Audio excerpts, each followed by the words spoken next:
Great to see everyone here. So we're going to start the day off by looking at some code. So who's used Clojure here? Oh, that's cool. All right, so I'm going to exercise your brains a little bit, and I'm going to be testing you in about 3 minutes. So you've got to actually read the code I'm going to put up. So we're going to write some Clojure code. This is going to be Untyped Closure, and okay, so it depends on the contrast on this projector, but I'll let you know if it's untyped or typed, and there may be a nice picture in the background which we may be able to see or not. So we're going to write a hashing function. It's going to be contrived. Okay, let's just put that out there. This is a contrived hashing function. So the way I want this hashing function to work is if you give it a non-empty collection, it's going to give, a non-empty collection of integers, we're going to get an integer like hashing value out. And we can also give it nil. So an invalid input is an empty vector or an empty sequence. So we're going to write a function that conforms to this specification. So if I was going to write out a comment that wasn't typed closure or anything like that, the type would roughly be it's a function that takes nil or a non-empty collection of integers and returns an integer. Okay, so we can't see I don't think. No, so this is untyped Clojure code. So this is just normal code. So we're in a namespace called sum, and we have our summarize function here. So the first array of our summarize function simply calls the recursive case, the accumulating case. And the second array is where it gets a bit interesting. So remember, our nseq is the nil or non-empty sequence argument. So we test it. So if we're down the then branch, we've got a non-empty collection. Okay? So we're multiplying the result of summarizing the rest of the nseq and then incrementing that accumulator and multiply that by the first of the nseq. So if we're in this branch, we must have an integer from that called first. And if we're in the base case, we just simply call return 42.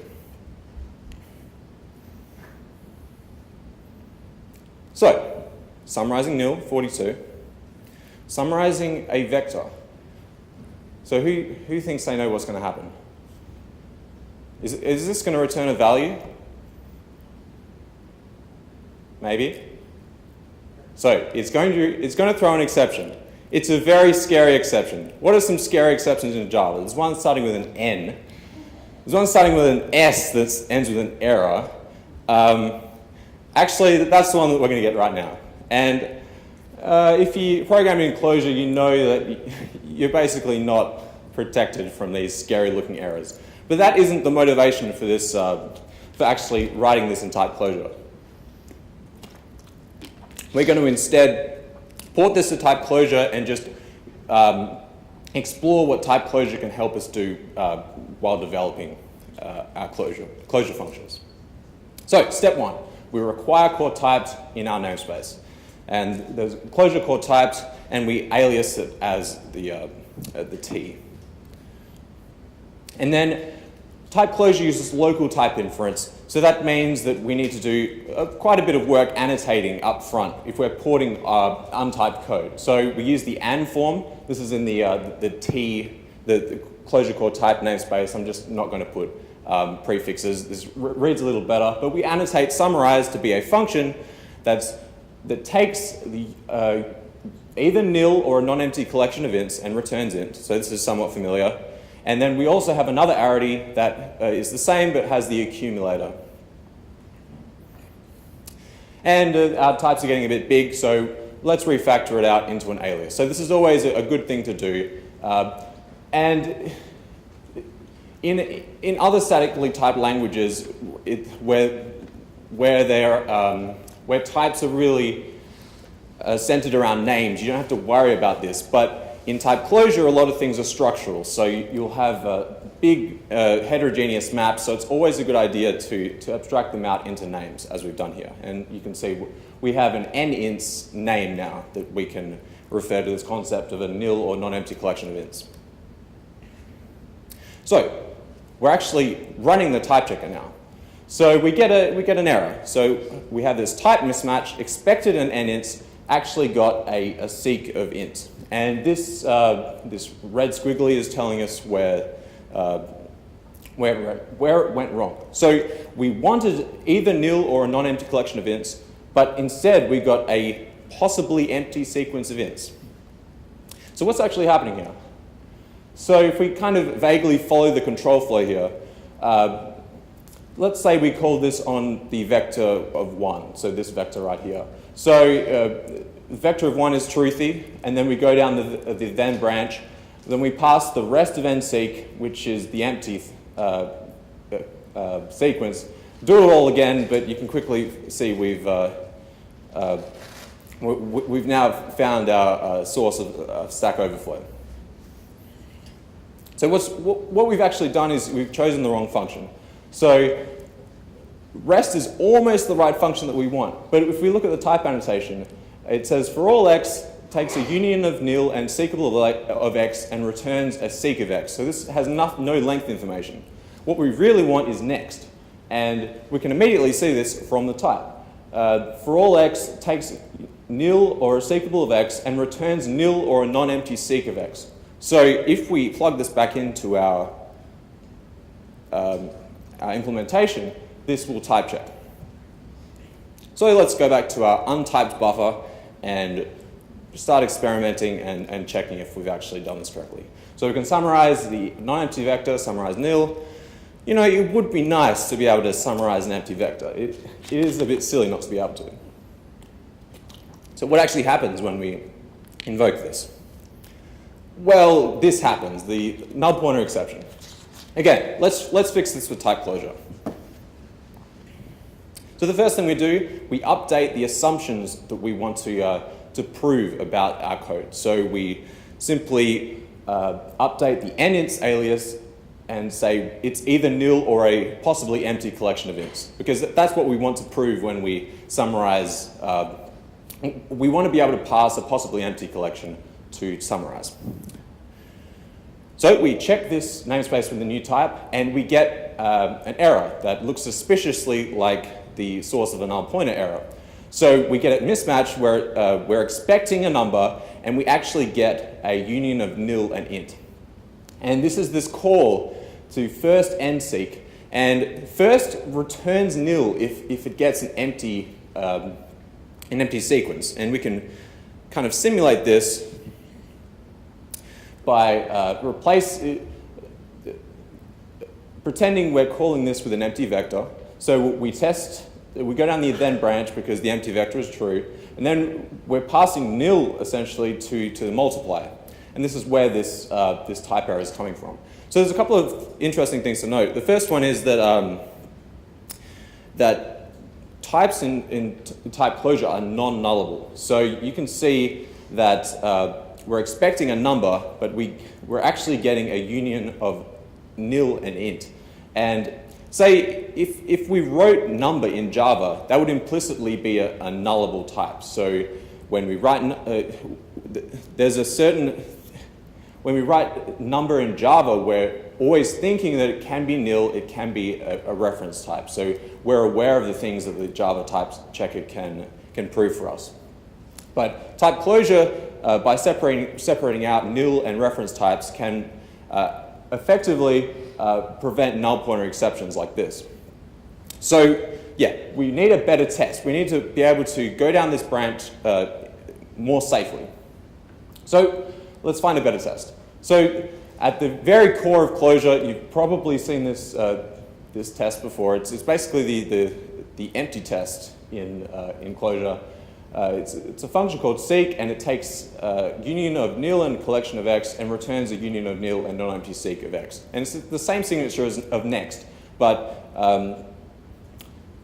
the examples are slightly different. So you can see that the seek of an empty vector is nil and seek of nil, and the seek of 1, 2 is simply itself. So it's going to return a true value if the input is non-empty, otherwise it's false. So let's update this check, update the predicate, and something interesting happened. We passed the test. Okay, so we didn't have to add any other annotation. So Typed Clojure actually followed our logic and realized that the call to first can never return nil here. So this will never throw a null pointer exception. So we'll get back to exactly the details of this later in the talk.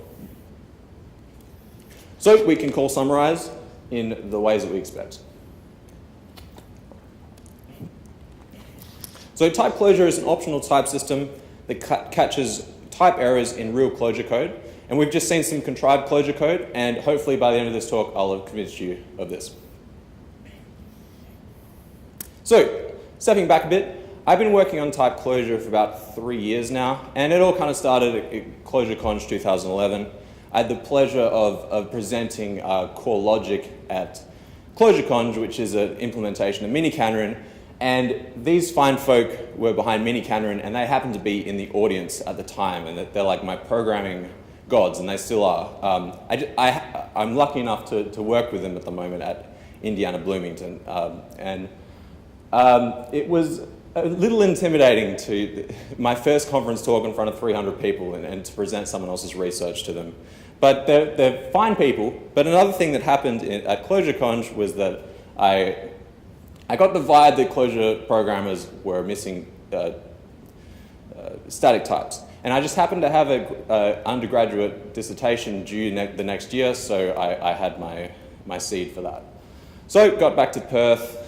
I started my project at the University of Western Australia, and my supervisor was Rowan Davies. And basically, a couple of the two main units of work from this project was my dissertation, where I argued that that Typed Clojure is both practical and useful, and also the actual implementation of core type, which is now part of the Clojure contrib. And fittingly, the next year I got to travel back to the US and present. So you might have heard of this particular event. This is a majorly awesome part of my last year. And on a whim, I decided to do a little bit of crowdfunding, and it kind of was wildly successful. Over 500 people donated 35 grand for me to continue work on Typed Clojure, and I'm sure some of you are in this room right now. Thank you very much. I've had a blast, and here are some of the companies that are behind some of the donations. You might recognize some of them as fairly prominent Clojure users and educators. So right now I'm at Bloomington, Indiana. Here's the sample gates, but at the moment I'm working with Sam Tobin-Hodgstadt, who actually created Typed Racket. So the reason I jumped into doing Typed Clojure was because, one, we needed a type system for Clojure, and two, there was a project called Typed Racket for Racket, and it was pretty clear to me that you could just copy everything that Typed Racket did and insert it into Clojure, and that's exactly what I've done. But now I get to work with this with Sam, so there's lots more I can copy from Typed Racket, and I'll show you at the end of this presentation exactly what's in store. So where are we now?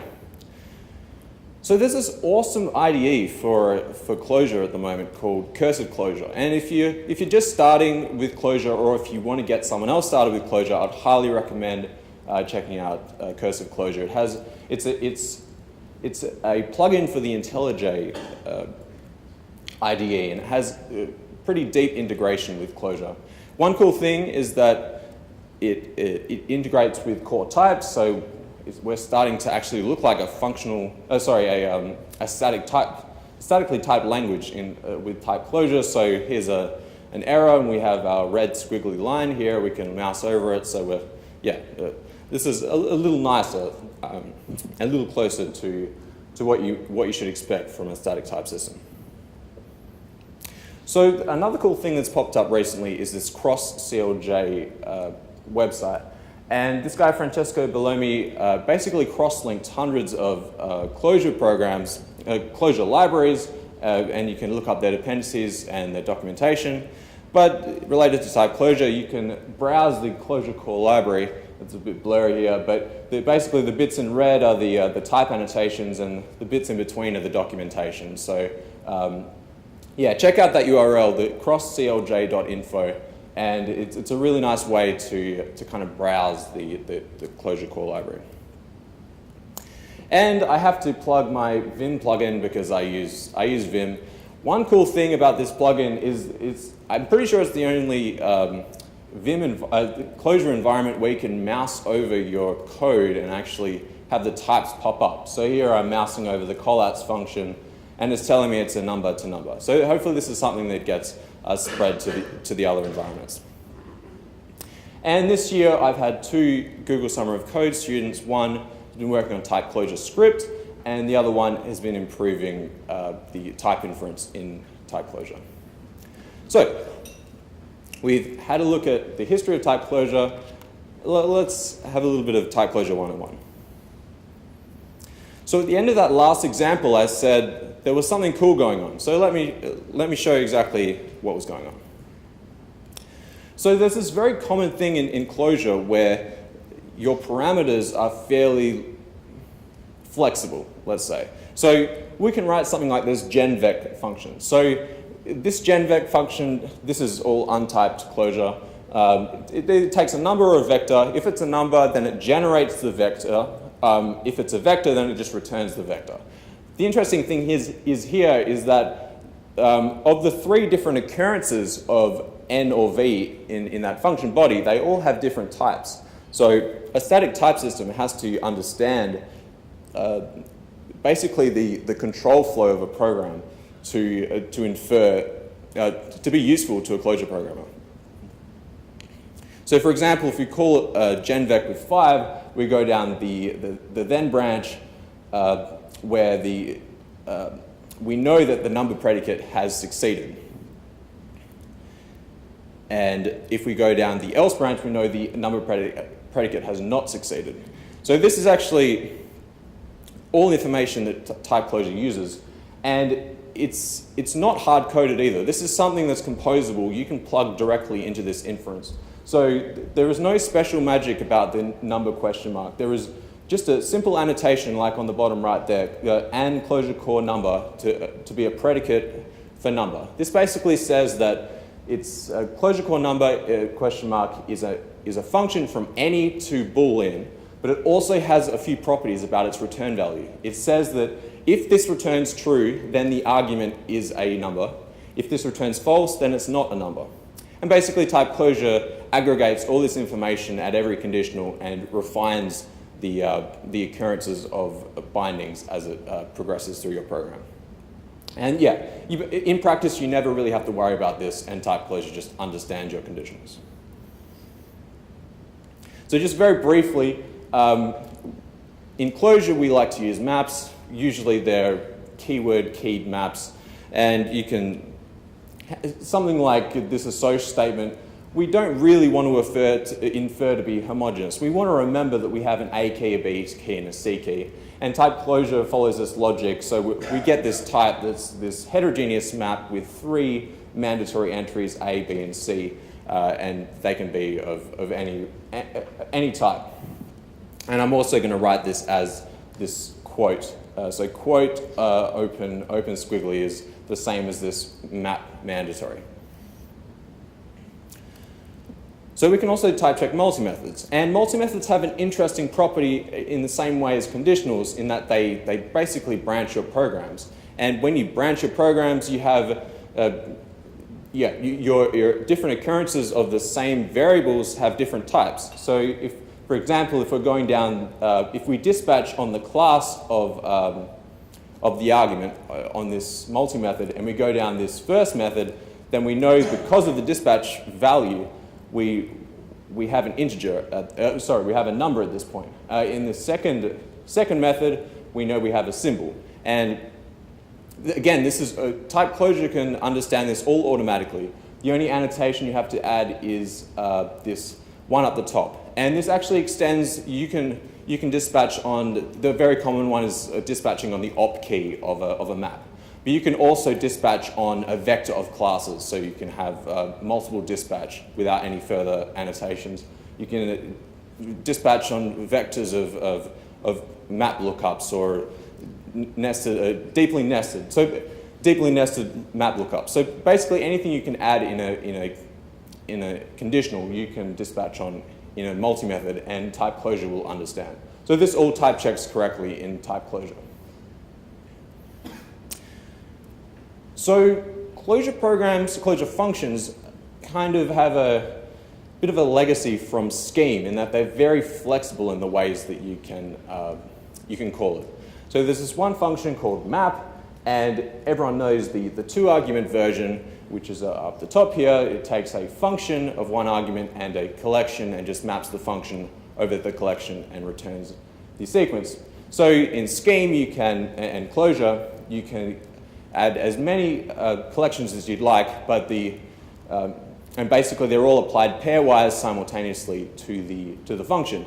And the special relationship here is that each one of these collections has to have a corresponding parameter in the function. So if we have 3 collections, we have to have 3 parameters.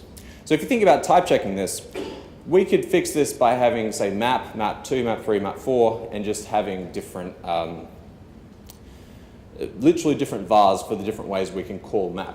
So for the 2-argument version, you might say for all x and y takes a function x to y and a collection of x's and returns a collection of y's. For 3 arguments, it's for x, y, z takes a function x, z to y, and then takes a bunch of x's, a bunch of z's, and returns a bunch of y's. You can imagine like 4 args, 5 args, n args. So this is not really sustainable. So there's this cool idea from TypeRacket called variable Arity polymorphism. Basically, like it's a template for a type, and you can basically insert in these special dots, these syntaxes, these dot syntax, and the types basically expand automatically as you call the. They get automatically instantiated depending on how many arguments you pass to these functions. And there is a special relationship between these dots here in that they both grow at the same time. So if we saw the 2-argument and the 3-argument version, so it grew in this position here, it also grew in this position, and this type annotation kind of grows in exactly the same way. So this expresses all the different ways that we can call map. So data types and protocols, this kind of introduces a bit of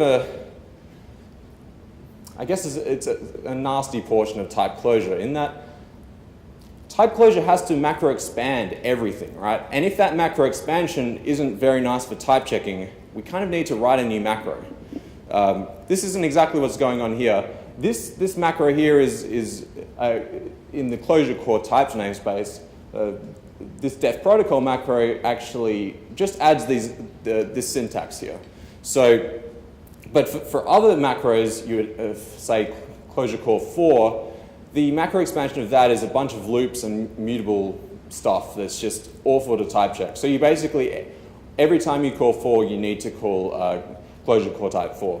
So I'll show you the easiest way to do that. But with protocols and data types, protocols are basically like interfaces in Java, and data types are like small classes with final fields. So you need to annotate the parameters of your protocol methods, and you also need to annotate the fields of your data types. So a big part of Clojure is compatibility with Java. And the cool thing for Typed Clojure is that Java's type system is there. We have reflection. We can directly query the methods and then compare them with what we know about Clojure code. So here's an interesting function. It's a grandparent function. It takes a java.io.file and calls get parent file twice on it. The interesting thing is, and Typed Clojure will reveal to us, is that this is susceptible to a null pointer exception. So get parent file returns nil if it doesn't actually have a parent, right? So if we get the parent file and bind it to P1, there is a possibility that this last line is going to to throw a null pointer exception. So how do we fix this? Well, we fix it in the normal way that we would in Clojure code. We simply add a conditional, right? So whenever we're in this conditional branch, it's clear that we have an instance of Java IO file in our hand. So yeah, this is exactly the way you'd write it in Clojure. So here's a little application. It's a little outdated at the moment. This is part of my undergraduate work. But it shows off some of the nice, well, it kind of shows Typed Clojure in a real application. So it's this github.com/typedclojure/core.typed-example. So some practical notes. When you actually use Typed Clojure, it has a lot of dependencies. So Chaz Emmerich found that this was a massive problem, and he kindly fixed this for me. And now there's 2 dependencies for Typed Clojure. There's one that has about 25 or 30 dependencies. So this is our dev time dependency. And the other one has 0 dependencies. This is our runtime. So we have org.clojure core.type.rt is our runtime library. And you'll notice we put these directly into our dependency vector. So this is what we have in production. And in development time, we have the full core typed dependency. So this also implies that we don't need the type checker at production time. So we don't actually use Typed Clojure to generate any code. We can basically just have Typed Clojure's shell, just the interface to Typed Clojure without the type checker, and it's still useful in production. So we also have this Lineagen plugin, line typed. This is one way you can integrate Typed Clojure into your build system. One quirk at the moment is that you have to enumerate the different, exactly your typed namespaces. So as for the reason why, it's probably worth noting that Typed Clojure and Clojure files look exactly the same. They have the same file extension. They both work by passing it through the clojure.lang.compiler, right? So actually the only difference between Clojure and Typed Clojure files is that most of the time Typed Clojure files have a dependency to Clojure core typed. So actually Typed Clojure is just a very thin layer of macros over Clojure. So here's an example of using line typed. We just run line type check and it will do what we expect at the command line. If it fails, we have a failure return value. So if you've never seen this before, this might be useful. If you ever have to redefine a Clojure core var, right? And this is something you'll have to do with Typed Clojure if you ever use it. So we have to, say we want to use Clojure core typed /for. So we want a nice for macro that we can put our annotations in, and the expansion will be nice to use. So we use this refer Clojure exclude syntax. We're actually excluding 4 core functions here, the for, fun, do, seek, and do times. And then we're referring in Clojure core types versions of these. So basically, the rules for when you need to define your own macros, if your macro expands out to a loop or has an anonymous function in it, usually Typed Clojure is not smart enough to actually infer that automatically. So you need to basically help Typed Clojure along by defining your own macro.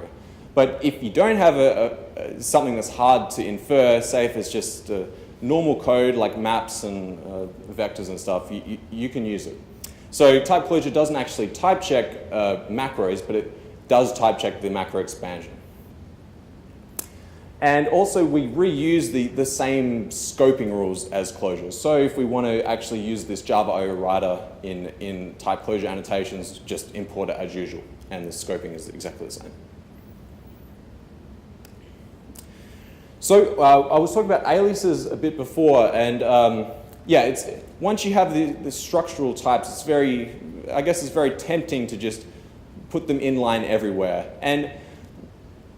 And we've already seen some inline annotations. They're kind of obstructive. we want them to be as succinct as possible.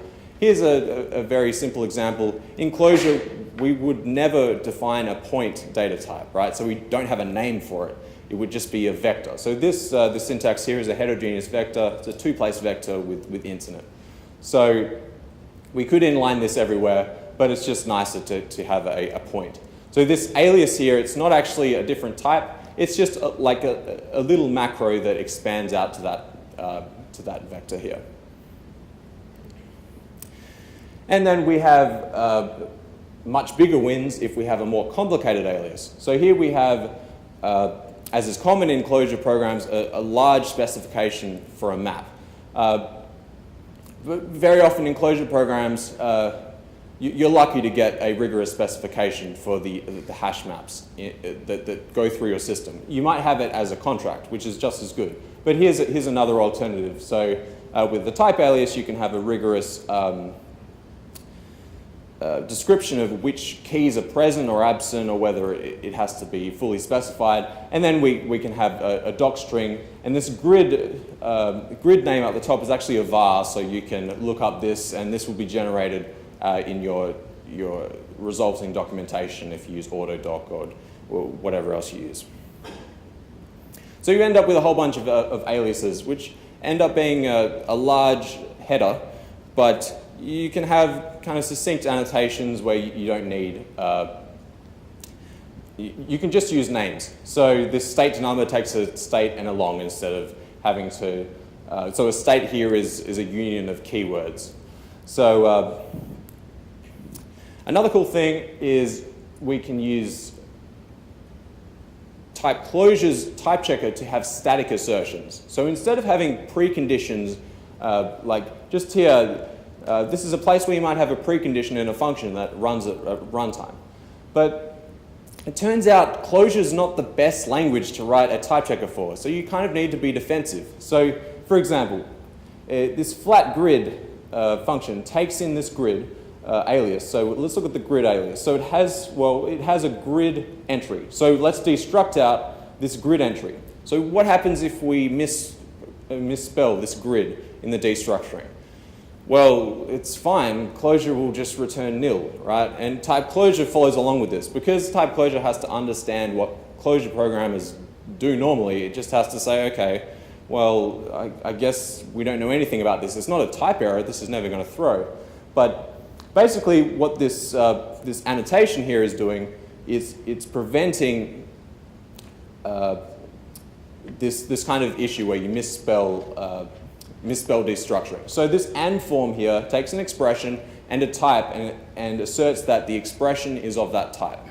So if we accidentally made grid hat, the static assertion would fail at compile time and tell you that we've made made a typo there.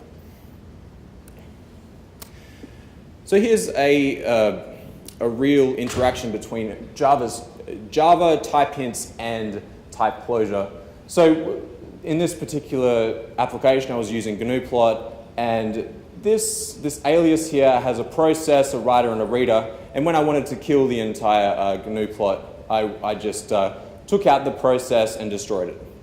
So without this type annotation here, without the type hint, this caret process, what would actually happen at runtime is that this .destroy method would be reflective. It would perform a reflection at runtime. So this is actually really slow. And I made a decision that Typed Clojure would consider this a type error. So when this actually, if you got rid of that process annotation, the Typed Clojure would tell you, you need to put this annotation in there. And it can't actually put it in there itself because Clojure is an optional type system, there's no way to kind of put it back into the compilation process. So this is kind of it's a feedback loop for a developer. So you type check and then you add and then you try again. Yeah. And this is if you think about it, this is a kind of essential to the reason why we can just throw away the type checker in production. If we couldn't, then this information wouldn't be there. So we do gain a lot by putting these in manually. We can just throw out core typed at production. So when you use a Java interop with methods, the return types, if we look at the Java annotation for a return type, we always have to remember that it's nullable, right? So type closure is pessimistic in this sense. It just assumes that all methods return null. So it turns out this is the correct way in terms of type system soundness to interpret Java methods. But if you really wanted to assert that well, it's not really an assertion. You can add an assumption to type closure's environment that a particular method won't return null.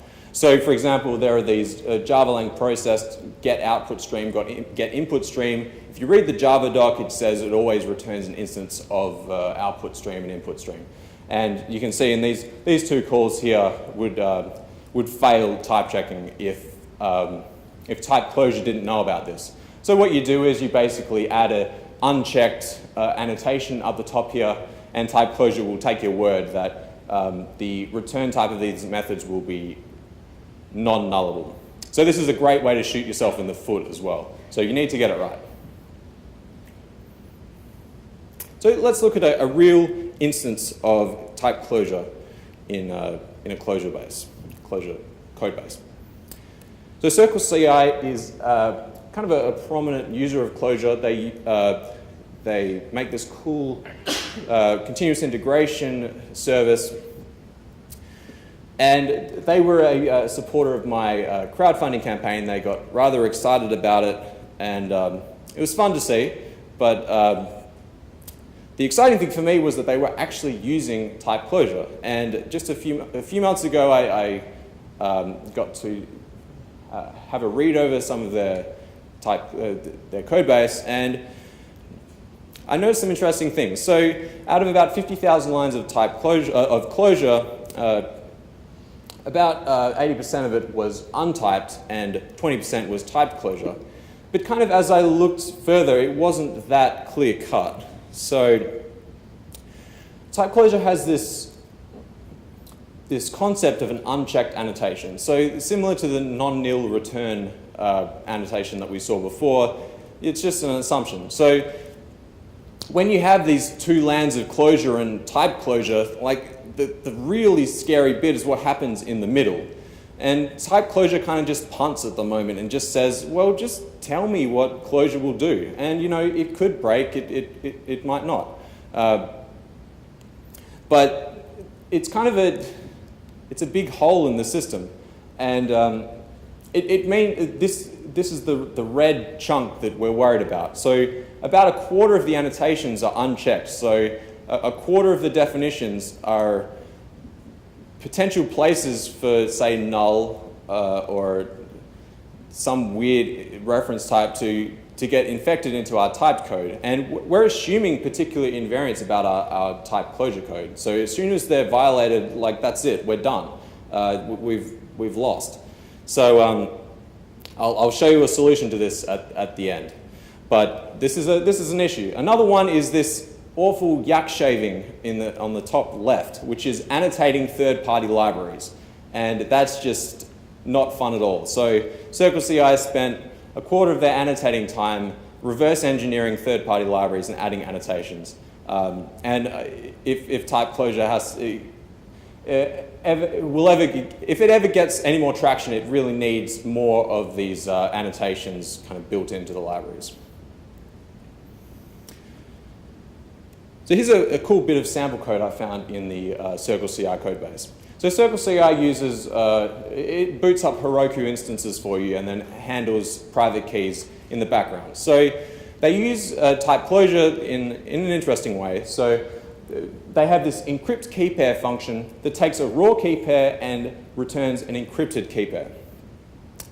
And if we actually look at the aliases, the raw key pair has two mandatory fields and it's complete. So this complete field here says it's fully specified. So there are no more or no less fields in this heterogeneous map. So it has to have a public key that's raw and a private key that's raw. So on the other hand, an encrypted key pair is fully specified.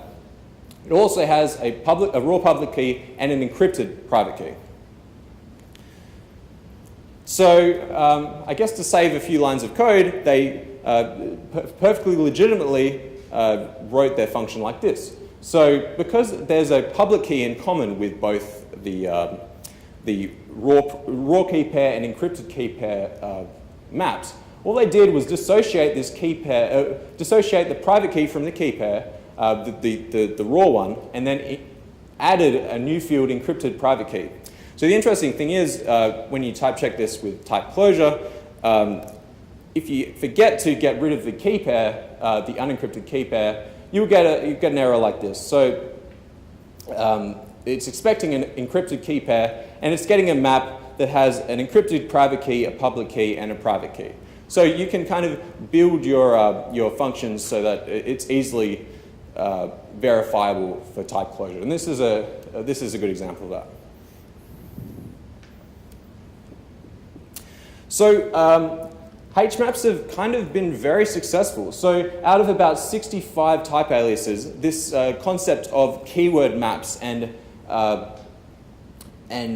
type checking them has over half of these aliases have just been these large heterogeneous maps. And this is probably unsurprising. Any Clojure application has these mini DSLs, mini data structures with kind of ad hoc specifications. And if you actually had to enumerate all those different ways that the data passes through, you'd end up with a lot of specifications that involve keyword maps. And this is kind of validating that.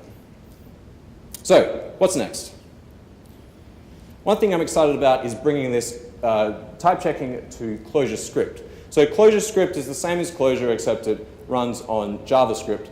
And one interesting thing is that if it runs on JavaScript, it has to communicate with JavaScript. So I'm already quaking at the knees at this prospect, because if I'm communicating with Java, it's statically typed. I can just use reflection to look at the type, and it's great for me, the type system implementer. But with JavaScript, I don't have any expected types.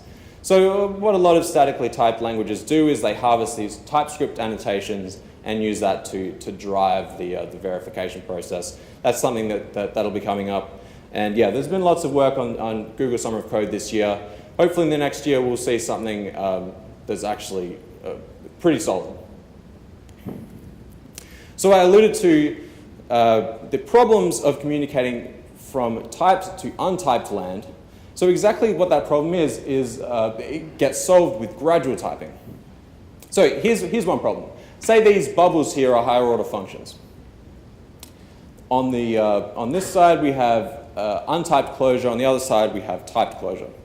So if we have a untyped higher order function move over to typed land and then do something unexpected, it basically self-destructs, and the self-destructing on that side was the disappearance of any static invariance, right? As soon as type closure, as soon as Clojure's invariance, as soon as type Clojure's assumptions about untyped code are violated, then just everything blows up. You're done. So what we really want to do is use this very rigorously mediate this lane in the middle to be able to have something like this happen. So when a higher order function goes into typed land, we protect it. So then when it self-destructs, basically we can halt here and give a good error message and blame exactly who's gone wrong here. It works the same the other way. So if we have a typed closure higher order function and it goes into untyped land and something like this happens and just the whole world disintegrates, then yeah, that's bad. I pressed one extra arrow, sorry. So, call to action. Who owns a Clojure library here? I know you guys do. Okay, there's one. Okay, fine. Annotate your slideshows. So, yeah, so there was that problem where a quarter of the time was used yak shaving, annotating third-party libraries. This is something that we can solve as a community if we want Typed Clojure to gain more traction. So yeah, you can adopt a library or annotate your own, and it will really help typed closure adoption. So in conclusion, typed closure works in production today. You can check it out at typedclojure.org, and I encourage you to annotate your libraries. Thank you very much.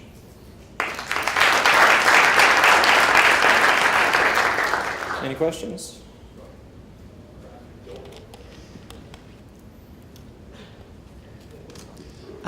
Just a question about typed closure script.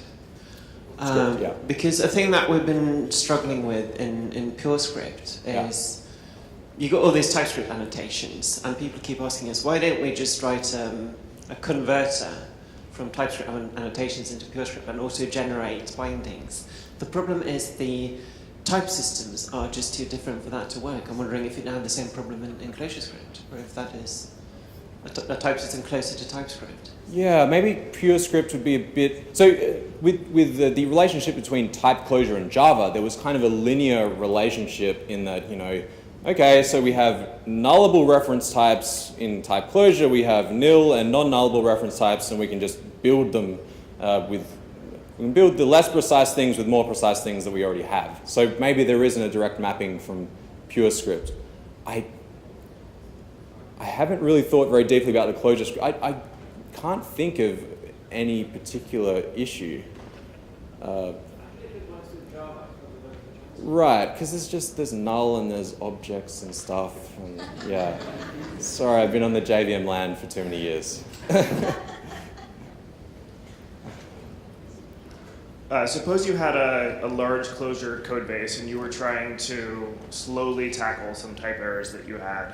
So you might run line type check and get 500 errors or something, but you want to hook this up with your continuous integration system so that you don't allow new errors, or that you sort of slowly pick away at this. Are there any tools or techniques that you recommend for sort of living in this in-between land where you're sort of okay with some errors, but you're not allowing new ones to enter the system? Well, okay, the best technique I've come up with is kind of silly. So essentially when you call checkNS, which is the check namespace function, it just passes your entire namespace and checks the whole thing. So there's this kind of, you can switch the type checker off for certain forms. Basically what I do, if I'm type checking a 500 line untyped form, untyped file, is I just use this macro, it's called TC ignore, like type checker ignore. Just wrap the entire thing and I just kind of reveal a little bit, right? And then annotate that, and you might get 5 or 6 errors, and you could tackle it another day once you've done that. It kind of gets weird when you have 4 declarations because you find you have to jump like half the file, and you might have to, yeah. So there's nothing general really there, and I guess I'll say that it's a lot of work porting untyped code to typed closure. So you need to kind of have a good reason. For example, you use higher order functions a whole bunch. You use massive heterogeneous maps. If it's just something where, if you're in the middle of a debugging session and you have a runtime error and you just have an enormous code base, I would recommend using contracts like core contracts or schema, because that has a really nice property. You can just add a contract in one place, you immediately get the benefits. So yeah, be discretionary when you, as to when you use typed closure, because it is a big time sink. But yeah, the results are there for kind of hardening your application over time.